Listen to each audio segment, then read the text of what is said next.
가정의 달 5월 세 번째 주일 주 앞에 나와 예배하시는 모든 성도님들, 영상을 통해 주 앞에 예배하시고 계신 분들, 하나님의 은혜와 평강이 충만하게 임하시기를 바랍니다. 가정의 달의 지난 2주 동안 어린이에 대해서 또 우리 어머니에 대해서 함께 말씀을 나눴고, 오늘 로마서 후반부 12번째 시간, 오늘 본문을 통해서 부끄러움을 당하지 아니하리라는 제목으로 말씀드리려고 합니다. 바울 사도는 로마서 9장에서 이스라엘과 이방인의 구원에 관계된 4가지 질문을 하며 대답하는 형식으로 말씀을 진행하고 있습니다. 그 중에 오늘 본문은 4번째 질문으로 그런즉 우리가 무슨 말 하리요 하는 것입니다.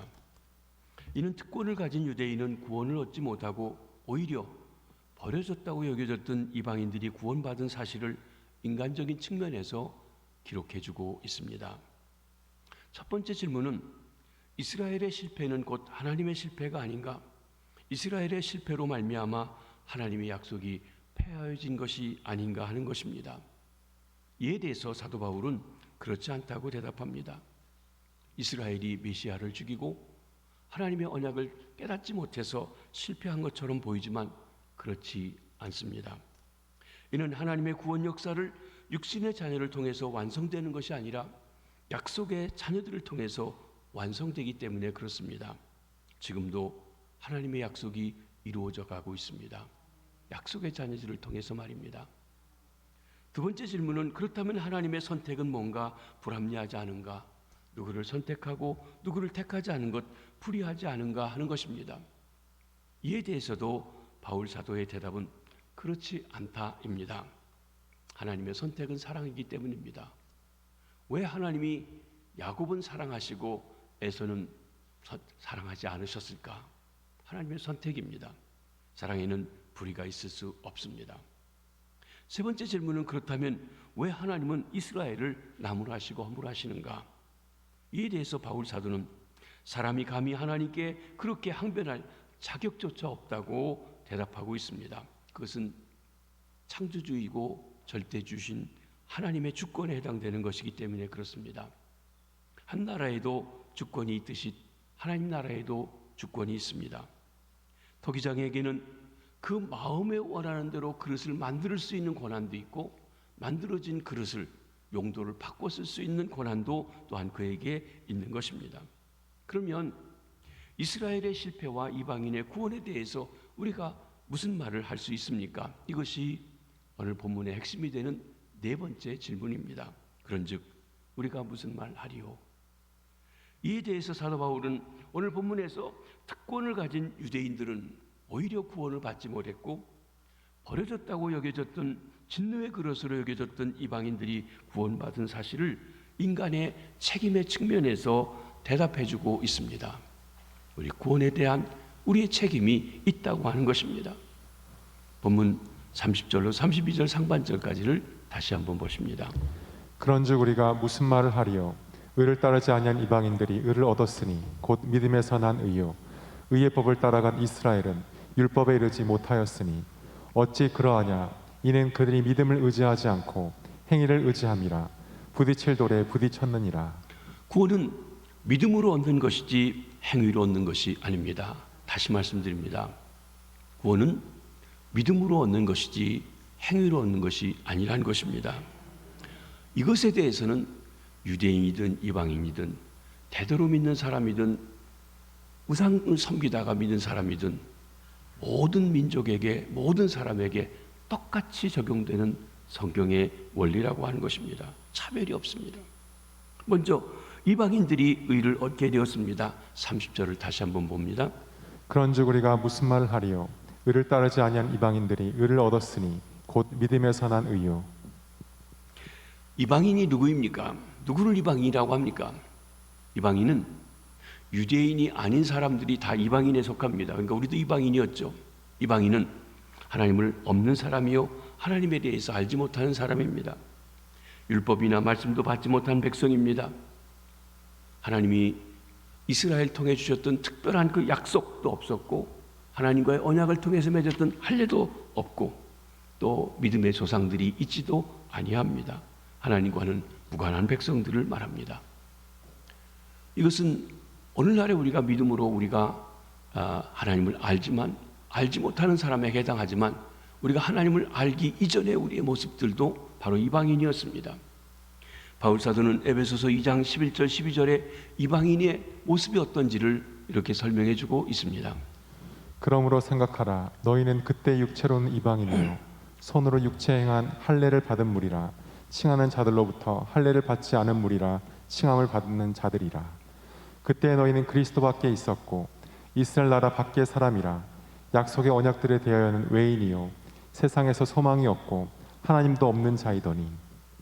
이 말씀을 에베소 교인들에게 주고 있는데 그리스도를 알기 이전에 그들의 모습이 바로 이방인의 모습이었음을 말해주고 있습니다. 그렇습니다. 우리도 이방인입니다.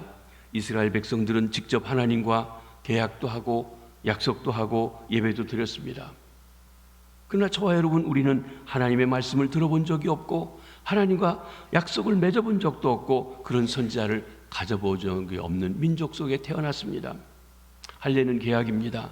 사람과 사람 사이에 어떤 계약을 하면 지장을 찍든지 사인을 하든지 도장을 찍든지 서명을 합니다. 마찬가지로 하나님과 언약을 맺고 계약을 한 후에 하나님이 우리 몸에다가 서명을 하신 것, 그것이 할례입니다. 우리는 그 서명을 몸에다 받아본 적이 없는 백성입니다. 하지만 이스라엘은 서명, 할례를 받았을 뿐만 아니라 십계명도 받았습니다. 율법도 받았습니다. 그들은 성막도 그들이 받고 성전도 짓고 하나님의 임재 속에 살아갔습니다. 우리는 예수님 밖에 있습니다. 예수님은 인류의 구세주로 오셨지만 유대 땅에 3년 동안 거닐며 다니시며 하늘나라를 가르치시고 천국 복음을 전파하셨습니다. 그러나 우리는 한 번도 예수님을 뵌 적이 없습니다. 그뿐 아닙니다. 우리 조상들은 우상을 섬기며 살아왔었습니다. 이렇게 이방인은 하나님 없는 백성이요 하나님에 대해서 알지 못하던 사람들이었다는 것입니다. 우리도 한때 하나님 없이 살았던 사람들이었습니다. 그런데 이방인들이 의를 얻게 되었습니다. 이방인 우리가 구원을 얻게 된 것입니다. 여기 의를 얻었다라고 하는 말은 구원받았다는 말의 다른 표현입니다. 이 구원이라는 말은 상당히 포괄적으로 사용합니다. 그 중에 법적인 관계로 하나님 앞에 죄가 용서되고 바르게 된 것을 의롭다함을 받는다고 합니다. 생명을 얻은 것을 중생했다고 합니다. 가족 관계에서 하나님의 자녀로 받아들여졌다고 말씀하기도 하는 것입니다. 여기 의를 얻어졌다 하는 것은 하나님께 받아들여졌다, 하나님과 바른 관계에 놓이게 되었다는 것입니다. 하나님께서 그의 백성들에게 반드시 요구하는 한 가지가 있습니다. 그것은 의입니다. 우리가 하나님을 섬기고 경배하려면 의를 가져야 합니다. 왜냐하면 우리가 섬기는 하나님은 의로우시기 때문에 그렇습니다. 아무도 의가 없이는 하나님의 백성이 될 수가 없습니다. 하늘나라는 성령 안에서 의와 희락과 화평이라고 했습니다. 의가 있어야 됩니다.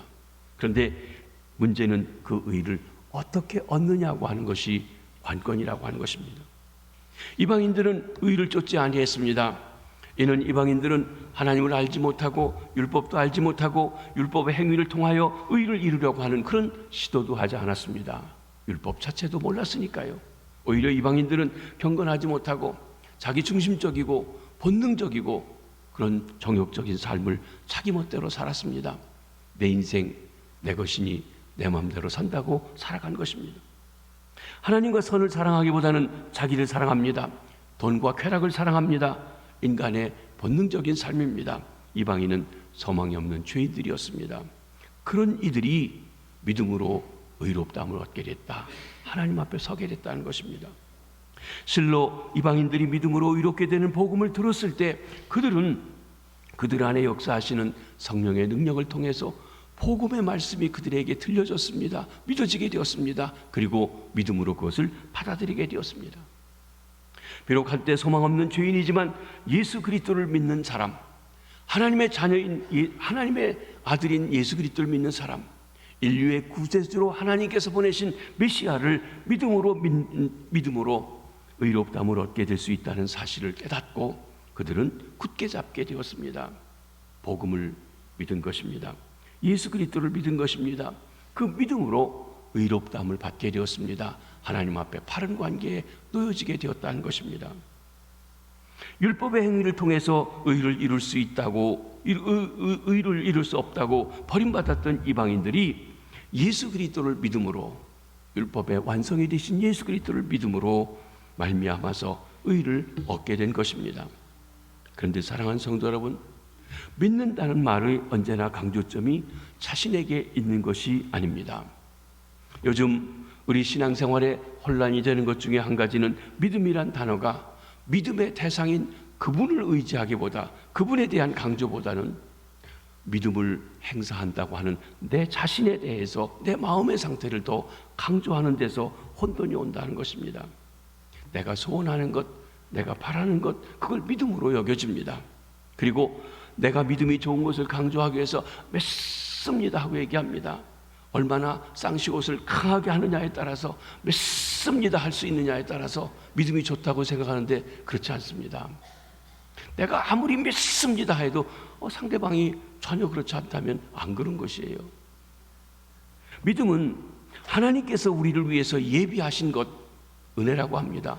그 은혜를 우리가 받아들이는 것입니다. 하나님이 그것을 예비하지 않았다면, 하나님이 그렇게 말씀하시지 않았다면 내가 아무리 믿습니다 해도 아무 소용이 없어요. 그런데 하나님이 예비하신 거라면 믿습니다 안 해도 믿음으로 받아들이면 바로 그것이 믿음이라는 것입니다. 하나님이 약속하신 것을 있는 그대로, 말씀하신 그대로 받아들이는 것, 그것이 믿음입니다. 이 믿음에 대해서, 은혜와 믿음의 관계에 대해서 에베소서 2장 8절 9절에 이렇게 말씀해 주십니다. 너희는 그 은혜에 의하여 믿음으로 말미암아 구원을 받았으니 이것은 너희에게서 난 것이 아니요 하나님의 선물이라. 행위에서 난 것이 아니니 이는 누구든지 자랑하지 못하게 함이라. 그 은혜로 인하여, by grace, 하나님께서 그 아들 예수 그리스도를 보내어 십자가에 달려 모든 인류의 죄를 담당하시고 죽으시게 했습니다. 여러분, 모든 인류의 죄 문제가 해결되었습니다. 그런데 그러면 모든 사람을 다 의롭다 하신 것이냐? 아니에요. 하나님이 원리로 만드신 이것을 전해주고, 이 사실을, 이 은혜를 인간이 행동하기 전에, 관심도 없을 때, 잘못했을 때 전해주신 이것을 받아들이는 자에게 구원해 주신다고 하신 것입니다. 이제 하나님은 예수 그리스도 안에서 인류의 모든 죄에 대한 해결책을 준비하셨습니다. 이는 하나님의 은혜입니다. 먼저 하신 것입니다. 하나님 우리에게 주신 선물입니다. 믿음으로 말미암아, through faith, 이 사실을 듣고 하나님이 예비하신 이 구원의 소식을 듣고 믿고 주 앞에 나오는 자는 그 죄를 용서받고, 그리고 의롭다 여겨주시고 하나님과 바른 관계에 놓이고 하나님의 자녀가 되는 것입니다. 이러한 하나님의 은혜와 계획을 깨닫고 감히, 주님, 나는 하나님께 대해 관심도 없었고 하나님의 은혜를 받을 자격도 없는데 나에게 이런 소식을 전해주시다니요, 믿습니다 라고 하면서 나아가는 것, 그 사실을 받아들이는 것, 이것이 믿음입니다. 그리고 예수 그리스도를 믿는 순간 의가 하나님으로부터 우리에게 주어집니다. 우리는 하나님의 은혜로 예수 그리스도를 믿음으로 의를 얻게 되는 것입니다. 이는 행위로 얻은 것이 아니라 믿음으로 얻은 것입니다. 하나님의 약속의 언약을, 하나님의 은혜를 믿음으로 받아들인 것입니다. 구원이 행함으로 얻어지지 않고 믿음으로 얻었다고 하는 것이 로마서 전체의 주제입니다. 로마서 1장 17절은 그런 점에서 로마서의 주제의 말씀입니다. 복음에는 하나님의 의가 나타나서 믿음으로 믿음에 이르게 하나니 기록된 바 오직 의인은 믿음으로 말미암아 살리라함과 같으니라. 오직 의인은 믿음으로 말미암아 살리라. 믿음으로 말미암아 하나님 앞에 받아들여진 사람이 곧 의인이라고 하는 것입니다. 여기 행동에 대한 얘기가 아무것도 없습니다. 이것이 종교개혁을 일으킨 말씀입니다. 역사를 뒤바꾼 말씀입니다. 여러분, 기독교가 4세기경부터 변질되어 가기 시작했습니다. 형식화되었습니다. 정착화되었습니다. 유럽을 다 지배하며 화려해졌고 모든 문화가 기독교 문화였습니다. 그런데 그 동시에 기독교가 생명력을 잃어버렸습니다. 은혜가 아니라 행위로, 삶으로 바뀌어지게 되어진 것입니다. 이런 시대가 한 1500년까지 지내면서 한 수도사가 하나님의 말씀을 읽는 중에 이 말씀을 읽고 성경 말씀을 깊이 읽으면서 하나하나 깨닫게 되는데, 특별히 이 로마서 1장 17절 말씀을 보면서 깨닫게 되었습니다. 예배 드린 일도 아니고 무릎으로 계단을 올라가서 죄를 참회하는 것도 아니고 믿음으로 의롭다함을 받는다고 하면서 지금 잘못되어진 모든 것을 개혁해야 된다고, 잘못된 것을 고쳐야 된다고 외치면서 시작한 것이 종교개혁이었던 것입니다. 구원은 종교적 행위를 통해서 얻는 것이 아니라 오직 믿음으로 얻는다는 것입니다. 이것이 하나님의 말씀입니다. 이 주제는 로마서 3장 28절에서도 계속되어집니다. 그러므로 사람이 의롭다 하심을 얻는 것은 율법의 행위에 있지 않고 믿음으로 되는 줄 우리가 인정하노라. 하나님이 우리를 의롭다고 선언해 주시고 바른 관계에 놓아주신 것, 내가 어떤 행위를 했는지, 어떤 위치에 있는지, 어떤 가문에 있는지, 공부를 얼마나 잘했는지, 또는 얼마나 돈을 많이 벌었는지 거기에 있지 않다는 것이에요. 믿음냐, 하나님의 역사를, 은혜를 받아들였느냐, 약속을 믿었느냐 안 믿었느냐에 있다고 하는 것입니다. 그리고 로마서 4장에 넘어가서 하나님이 왜 아브라함을 선택했는지에 대해서 이야기해 주고 있습니다. 아브라함은 원래 믿음이 있는 사람이 아니었습니다. 실수가 많은, 허물이 많은 우리와 같은 보통 사람이었습니다. 여러분 오해하지 마시기 바랍니다. 아브라함에게 믿음이 있어서 하나님께서 아브라함을 택하신 것이 아니라는 것입니다. 마찬가지로 우리에게 믿음이 있어서 하나님께서 우리를 택하신 것이 아닙니다. 하나님께서 믿음 없는 우리를 불러서 믿음의 사람으로 그렇게 변화시켜 가시고 만들어 가시는 것입니다.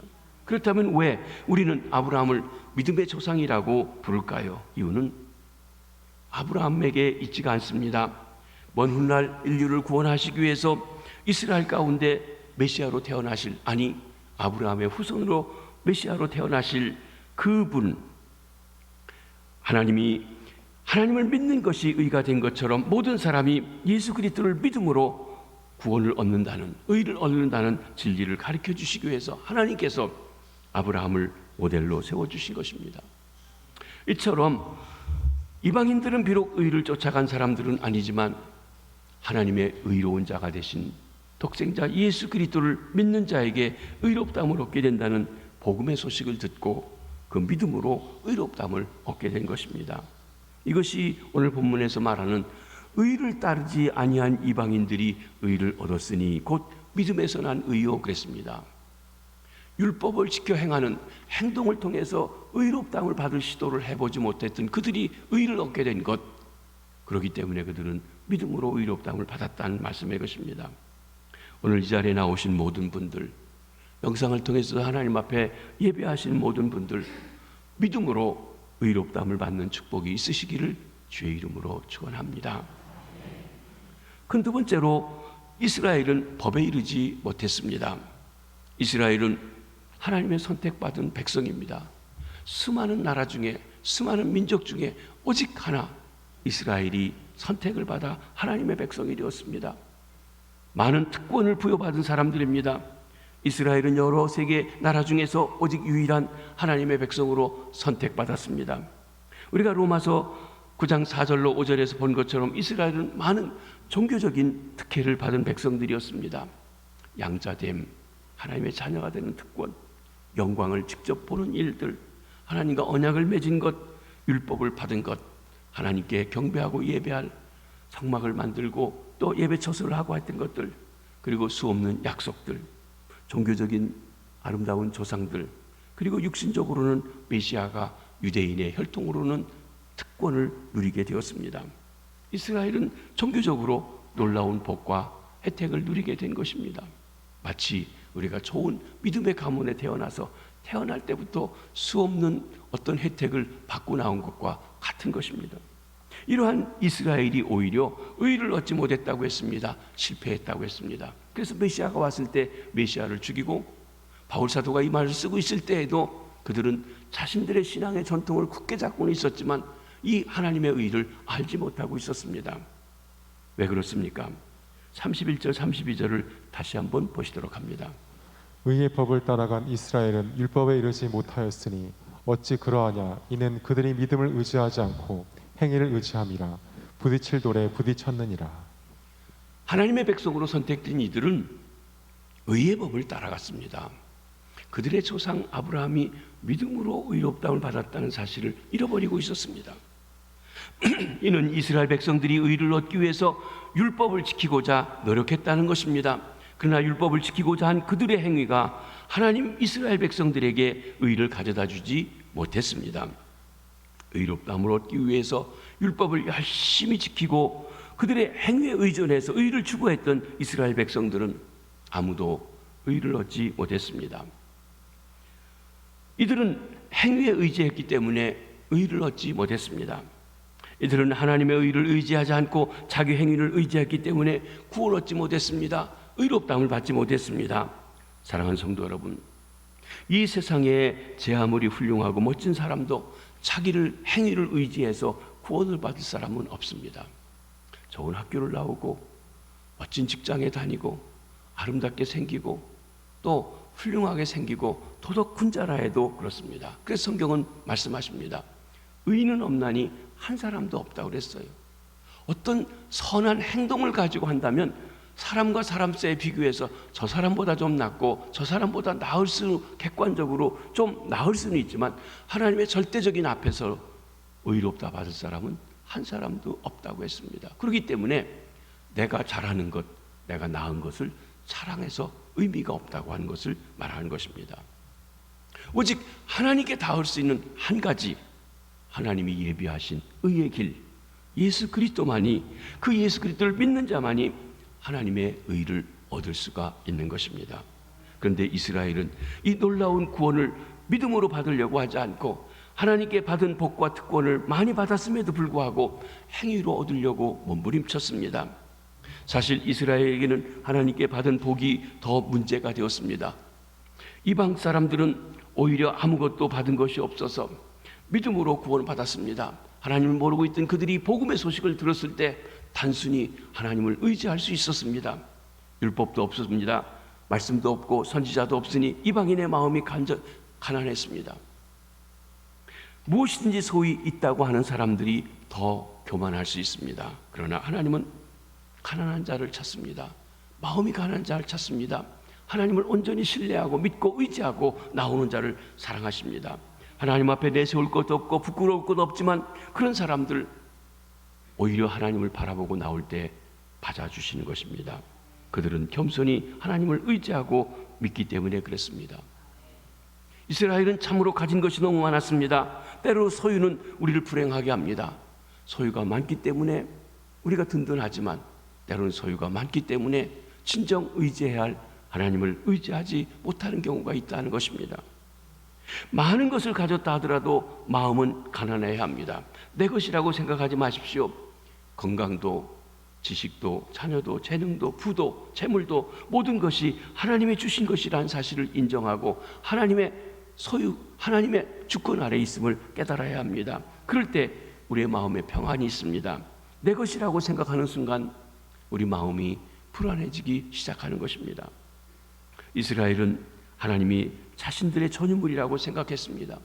이스라엘은 하나님이 그들을 택해 주신 그 사랑 때문에 하나님이 오직 자기들만 구원하시고 자기들에게 특혜를 주신다고 생각했던 것입니다. 이스라엘은 율법으로 행위로 구원받으려 했기 때문에 그들이 소유한 많은 종교적인 혜택과 종교적인 전통을 가지고 하나님을 독점하려고 했기 때문에 참 구원에 이르지 못했습니다. 메시아가 오셨는데도 알아보지 못했던 것입니다. 누가복음 18장 9절로 14절에 보면 예수님께서 말씀하신 바리새인과 한 세리에 대한 말씀이 나옵니다. 바리새인, 당시 종교 지도자들입니다. 열심히 최선을 다해서 모든 백성들에게 귀감이 될 만큼 그렇게 종교적인 행위를 하는 사람들입니다. 그가 이렇게 기도합니다. 하나님, 저는 일주일에 한 번씩 금식을 하고 안식일도 지키고 헌금도 많이 했습니다. 그는 또 소리내어 기도하고 소리할 때 모양도 우아합니다. 때로는 사람들 앞에서 하늘을 우러보며 손을 들고 그렇게 기도합니다. 거룩한 옷을 입고 그렇게 기도하기도 합니다. 율법을 외우고 그대로 행하며 구원받을 줄 생각했던 것입니다. 그 옆에 한 세리가 있습니다. 세리, 이 사람들은 로마의 앞잡이입니다. 로마에 돈을 주고 세리권을 세금 걷어들이는 권한을 사가지고 그것으로 자기 영양껏 세금을 걷어들여서 일부 내고 나머지 자기들이 착취합니다. 그러니까 그 나라를 박해하는 로마의 앞잡이가 되어서 동족들을 착취하는 매국노처럼 여겨졌고 죄인하면 가장 대표적인 사람이 바로 이 세리들이었던 것입니다. 세리는 바리새인처럼 기도하지 못했습니다. 너무 부끄러워서 성전 근처에 가까이 가지도 못했습니다. 감히 고개를 들 수도 없었습니다. 헌금도 하지 못했습니다. 그러면서 기도했던 것입니다. 사랑하는 성도 여러분, 오 하나님, 저는 저 세리 같지 않습니다라고 기도하는 바리새인과 하나님, 저는 죄인입니다. 불쌍히 여겨 주시옵소서. 하나님이 불쌍히 여겨 주시지 않으면 아니 되겠습니다라고 기도하는 죄인 중에 누가 하나님께서 기뻐하시겠습니까? 여러분, 우리 눈에 볼 때는 세리는 용납할 수가 없을 거예요. 매국노의 나쁜 놈이에요. 그렇죠? 그에 비해서 바리새인은 거룩하죠, 열심이죠, 그럴듯하죠. 비교가 되지 않는 것입니다. 그런데 그건 사람의 눈이고 하나님께서, 의로우신 하나님께서 누구를 받아주신다고 했냐는 것입니다. 여러분, 우리 주님께서 말씀하신 말씀입니다. 하나님은 바리새인의 기도보다 가슴을 치고 주 앞에 나오는 이 세리, 매국노의 기도를 오히려 들으신다고 말씀하신 것입니다.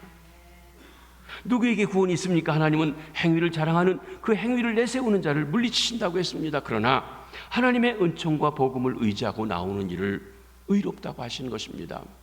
세리이기 때문에 무조건 받아주시고 바리새인이기 때문에 무조건 물리치신다는 말이 아니에요. 하나님을 의지하고 그 은총을 구하고 나오는 가난한 마음을 받아주신다고 하신 것입니다. 이스라엘이 행위를 의지하다 하나님의 의를 얻지 못하게 된 것은 마치 부딪히는 돌에 부딪힌 것과 같다고 했습니다.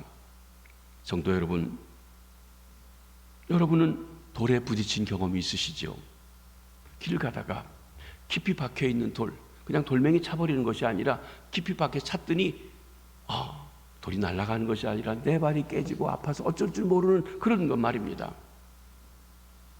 성도 여러분, 율법으로 신앙생활하는 사람은 마치 이 깊이 박혀있는 돌을 차는 것과 마찬가지라고 말씀합니다. 봉사도 합니다. 헌금도 합니다. 그런데 마음의 평화가 없습니다. 그러면 더욱 내가 부족해서 그렇다고 더 열심을 내서 종교적인 행위를 합니다. 그런데 종교적인 행위를 열심히 하면 할수록 신앙이 없어집니다. 의지하기보다는 자꾸 뭔가 내가 하려고 합니다. 마음이 불안해집니다. 사랑하는 성도 여러분, 믿음으로 나아가시게 되길 바랍니다. 율법으로 나가는 것은 돌멩이를 차는 것 같아요. 자꾸 돌멩이를 차지 마시고 진정 믿음의 본질인, 그리고 신앙의 본질인 하나님의 은혜를 바라보며 그 은혜를 믿음으로 받아들이는 자리에 나가시게 되기를 바랍니다. 예수를 처음 믿고 은혜 받았을 때 전부 믿음으로 삽니다. 그런데 좀 신앙생활하다가 나도 모르게 하나님의 백성으로 삶을 들으면서 점점 율법적으로 가는 경우들이 많이 있습니다. 그래서 신앙생활을 오래 한 성도일수록 관계가 불편해집니다. 자기가 제일 잘났습니다. 남을 무시합니다. 제일 잘 믿습니다. 그러기에 마음의 평화가 없습니다. 감격도 없습니다. 율법으로 돌아갔기 때문에 그렇습니다. 사랑하는 성도 여러분, 여러분이 이 돌에 걸리지 않게 되시기를 바랍니다. 믿음을 가지십시오. 첫 은혜, 첫 감격, 모든 것이 하나님의 은혜였던 때로 돌아가십시오. 내가 자꾸 나는 잘하고 있는데 저 사람은 저거 틀렸고 저 사람은 저거 틀렸고 저 사람은 저거 틀렸고 저 사람은 저거 틀렸고 남의 잘못이 자꾸 보이고 그것을 이야기하고 손가락질하고 있다면 내가 은혜를 떠나서 율법으로 돌아갔다는 사실을 깨닫고 은혜로 돌아가셔야 됩니다. 여러분, 제가 자주 말씀드리지만 에덴 동산에 하나님이 모든 것을 다 허락해 주시고 그 동산 중앙에 두 나무를 심었다고 하셨습니다. 선악을 알게 하는 나무와 생명나무. 선악을 알게 하는 나무 열매를 먹으면 죽는다고 하셨어요. 그게 무슨 말입니까? 내가 어느 순간 저건 틀렸고 이건 옳고 저건 맞았고 이건 잘못됐고 선악을 분별하기 시작하면 내가 은혜가 아니라 율법 속에 있어서 죽음 속에 들어간다는 것입니다. 생명나무는 십자가입니다. 그렇습니다. 십자가를 믿음으로 받아들일 때는 내 죄와 허물이 용서되지만 옳고 그른 걸 따질 때는 율법의 심판을 받을 때 아무도 하나님 앞에 설 자가 없어서 심판 아래 들어간다는 거예요. 그런데 내가 오래 믿다 보면 혹은 지도자가 되다 보면 남을 자꾸 내 기준에서 보고 청조하는 자리에 가게 되고 율법적인 판단을 하는 잘못을 범할 수가 있는 것입니다. 사랑하는 성도 여러분, 하나님의 은혜를 처음 받았을 때는 다른 사람의 잘못이 보이지 않습니다. 자신이 받은 은혜가 너무 컸기 때문에 다른 사람의 허물이 보이지 않았을 뿐만 아니라 중요하지도 않습니다. 그런데 오랜 신앙생활을 할수록 은혜는 없어지고 다른 사람의 실수와 허물만 보입니다. 계속 그것만 보니까 은혜가 없습니다. 자기도 모르는 사이에 다른 사람들을 욕하고 있는 것입니다. 기쁨이 사라집니다. 은혜와 믿음을 잃어버렸기 때문에 그렇습니다. 이것이 돌에 부딪힌 것이, 은혜의 돌이신 예수 그리스도에 부딪힌 것이라는 것입니다. 예수 그리스도만이 구원의 길이십니다. 본문 33절 말씀 한번 보시겠습니다. 기록된 바 보라, 내가 걸림돌과 거치는 바위를 시온에 두노니 그를 믿는 자는 부끄러움을 당하지 아니하리라 함과 같으니라. 여기 바울 사도는 예수님을 메시아를 돌로 비유하고 있습니다. 이 말씀은 베드로전서 5장 4절에 보면 베드로는 우리 예수님을 보배로운 산돌이라고 이야기했습니다. 리빙스톤입니다. 살아있는 돌. 그리고 이 말씀은 구약 성경에 보면 다니엘서에 나오는 큰 신상에 대한 이야기가 있습니다. 그 신상이 사람의 손으로 하지 않은 뜬 돌에 의해서 부스러진다고 했어요. 그리고 돌의 나라가 될 것이라고 했습니다. 그 돌, 바로 메시아이신 인류의 구원자이신 하나님 나라를 세우시는 우리 주님 예수 그리스도를 말씀하고 있는 것입니다. 예수님은 그를 믿고 의지하는 자에게는 구원의 반석이 되십니다. 이 반석에 우리가 굳건한 믿음을 가지고 신앙을 세우고 주님 앞에 나가는 자에게는 의롭다 하시고 하나님의 자녀되고 천국을 이루게 됩니다. 그러나 이 구원의 반석 되신 예수를 거절하고 그분을 떠난 채 자신의 행위에서 나오는 의를 추구했던 사람은 그리스도는 어느 날 거치는 돌이 됩니다. 부딪히는 돌이 됩니다. 혹은 깨지는 돌로 만나게 되어질 것입니다. 지금 예수님을 구원의 주로 만난 사람은 그리스도를 심판의 주로 만날 필요가 없습니다. 그렇지만 여러분 잘 들어두시기 바랍니다. 지금 그리스도를 구원의 주로 만나지 못한 사람은 어느 날 그리스도께서 지금은 우리에게 구원의 길이 되기 위해서 안타깝게 우리에 다가오시지만 그분이 심판주로 오시는 그날에는 무서운 심판이 우리에게 임하게 될 것입니다. 영국에서 있었던 이야기입니다. 한 테러리스트가 잡혀서 재판을 받게 되었습니다. 그런데 이 사건이 있기 훨씬 전에 그 테러범이 청년이었을 때 그가 어떤 살인사건에 가담해서 잡혔던 적이 있었습니다. 그런데 그가 아주 똑똑하고 청명한 장래가 촉망되는 사람이었기 때문에 영국의 한 유능한 변호사가 이 청년을 알아보고 그를 위해서 변론을 맡아 주었습니다. 이 변호사의 놀라운 변론을 통해서 이 사람이 총재되는 것을 면하게 되었고 그리고 보호해 줄 수 있게 되었습니다. 이 변호사가 석방되어 나가는 청년에게 이렇게 말합니다. 이제 당신은 다시는 이런 일에 가지 말고 새로운 삶을 살아가시기 바랍니다. 그런데 불행하게도 이 사람은 그런 일을 계속했습니다. 나중에는 아주 흉악한 테러범이 되어서 붙잡혀와 재판을 받게 된 것입니다. 그가 다시 잡혀와 법정에 끌려와서 재판을 받게 되었을 때 공교롭게도 과거 자신을 변호해 주었던 그 변호사가 이제는 판사가 되어서 재판관이 되어서 그의 재판을 맡게 되었습니다. 그는 자기를 특별히 아껴주었고 사랑해 주었던 바로 그분에게 다시 한번 자비를 베풀어 달라고 긍휼을 베풀어 달라고 호소를 했던 것입니다. 그런데 그는 판결하는 이 판사의 자리에 서 있는 그분은 다음과 같이 유명한 말을 남겼습니다. 한때 나는 당신의 변호인이었습니다.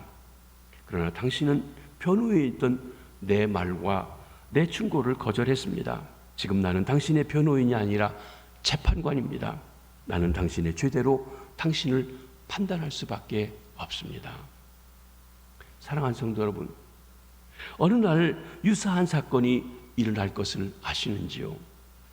지금 하나님의 은혜로 말미암아 그리스도를 믿음으로 구원받은 사람에게는 나중에 인류를 심판하러 오실 그리스도의 심판을 경험할 필요가 없습니다. 그러나 지금 그 은혜를 경험하지 못하고 지금 믿음으로 말미암아 의를 경험하지 못한 사람에게는 어느 날 인류의 구원자이신 주님이 그 앞에 섰을 때 그 주님은 당신의 구원자가 아니라 변호인이 아니라 심판자이실 것입니다.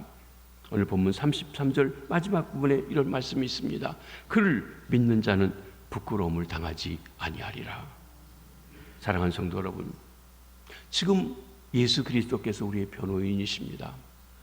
모든 인류에게 한없이 변호하시며 오라고 부르십니다. 하나님 보좌 우편에서 우리를 위해서 중보하시며 그리고 변호해 주시는 분이시라고 말씀하셨습니다. 지금은 우리의 변호인이지만 장차 심판자로 오실 예수 그리스도에게 부끄러움을 당하지 않는 복이 있으시기를 바랍니다. 행위를 의지하여 율법으로 나가는 사람은 부끄러움을 당하게 됩니다. 그러나 하나님의 은혜를 의지하여 믿음으로 나가는 사람은 결코 부끄러움을 당하지 않을 줄 믿습니다. 믿음이 없이는 하나님을 기쁘시게 할 수 없다고 했습니다. 오직 믿음으로 나가 하나님을 기쁘시게 하는 모든 성도님들 되시길 바랍니다. 우리 주변에 우리 믿음을 흔들고 믿음이 아닌 다른 길로 가게 하고 다른 방법으로 하나님의 의를 얻게 하려고 하는 일들이 많이 일어나고 있습니다. 그러나 흔들리지 마시고 오직 주를 바라보고 주를 의지하고 그것만이 우리 구원의 길인 것을 알고 믿음으로 나가 하나님의 기뻐하시는 주의 자녀로 상급받으시고 하나님을 기쁘시게 하는 믿음의 식구들 되시길 주의 이름으로 축복합니다. 기도하겠습니다. 하나님 아버지 은혜를 감사합니다. 하나님이 이 땅에 우리 부모님을 통해 보내주셨고 뜻이 있어 보내주셨건만 하나님을 알지 못하고 믿지 아니하고 내 인생 내 마음대로 산다고 하던 저희들에게 하나님 140여 년 전 이 땅에 복음을 전해주시고 선교사를 보내주시고 우리에게 은혜를 베풀어 주셔서 때가 되어 우리도 그 복음의 소식을 듣고 주를 알고 믿게 해주시니 감사합니다. 그 은혜로 말미암아 믿음으로 구원받은 저희들이 은혜 속에 하나님을 영화롭게 하며 기뻐하며 살아갈 수 있게 해주시옵소서. 그러면서 어느 순간 하나님 우리가 은혜를 잃어버리고 율법으로 행동으로 강조하며 내가 저보다 낫다고 하는 그런 인간적인 생각으로 하나님 앞에 잘못 나가고 있는 저희들을 아닌지 돌아보게 하여 주시옵소서. 그리하여 진정 믿음으로 하나님 앞에 의롭다함을 받고 생명을 얻고 하나님 참으로 주님을 기쁘시게 하는 식구들 다 될 수 있도록 도와주시옵소서. 혹 바른 길을 가다가 그 길로 나가 있다면 다시 신앙의 본질로 돌아와 하나님의 은혜에 대한 믿음으로 반응할 수 있는 믿음의 식구들 되게 도와주시옵소서. 세상이 흔들리고 사람들이 변합니다. 그렇지만 우리는 주님을 바라보고 주님만 섬기게 하여 주시옵소서. 영원히 변치 않는 주님 주의 사랑을 신뢰하고 나가는 믿음 주시옵소서. 의인은 믿음으로 산다고 하셨사오니 믿음으로 주님을 붙잡고 진정한 의인들 다 될 수 있도록 축복하여 주시옵소서. 오늘 이 말씀이 믿어지지 않는 이들에게 믿어지는 은혜를 주시고 복음으로 말미암아 구원받아 하나님의 자녀되는 놀라운 축복, 하나님 그것이 우리 자녀 선손들 모두에게 펴져져 진정 믿음의 명문 가문들 되게 하시되 우리가 화려한 믿음의 가문을 자랑하는 것이 아니라 한 사람 한 사람 진실된 믿음으로 하나님의 사람들 다 될 수 있도록 축복하시고 축복해 주옵소서. 예수님 이름으로 기도합니다.